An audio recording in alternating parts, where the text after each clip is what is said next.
17 people have now died in California as a result of that latest atmospheric river that's just been blasting the state. The rain and the snow is not letting up. Parts of the state saw 14 inches of rain yesterday. In the mountains, they saw up to 5.5 feet of snow. The heavy rains meant authorities actually had to call off the search for a 5-year-old little boy. He was swept away in San Luis Obispo County. It's about 250 miles north of LA.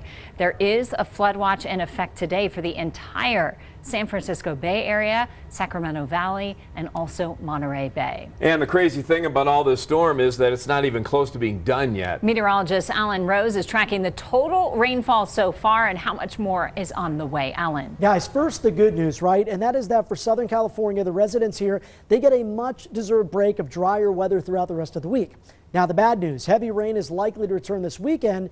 And before we get to that, let's get to the maps. Let's talk about rainfall totals over the past 3 days here in California. Across the Golden State, seeing a few bullseye areas, one across the Central Coast, down through the LA Basin, another right along the eastern slopes and the central valleys of the High Sierra. Let's zoom on in. You can see some of those pinks and purples indicating rainfall totals as high as 10 to even 20 inches from the mountains of San Luis Obispo County down through the mountains of Ventura County. Let's take a look at a few specific spot locations here. Nordhoff Ridge in Ventura County picking up more than 18.5 inches of rain since Sunday. The San Marcos Pass in Santa Barbara County over 17. Santa Barbara City itself over 7. San Luis Obispo just about 7 inches. And Beverly Hills down in the LA area picking up over 5 inches of rain.